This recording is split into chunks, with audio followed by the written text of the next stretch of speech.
The next screen here, what we are seeing is to complete our pre-trip inspection.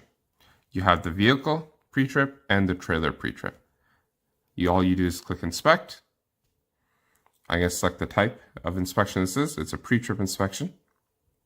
In case there's anything wrong, you would be able to select these subcategories and add a defect in here. You're able to add remarks with what the defect is, and you will be able to take a picture as well if need be by clicking that, clicking new picture, move it, go to the bottom, click no major minor defect found, and you are good to go. Same thing with the trailer. Click inspect, pre-trip. In this case, let's say the brakes are leaking air.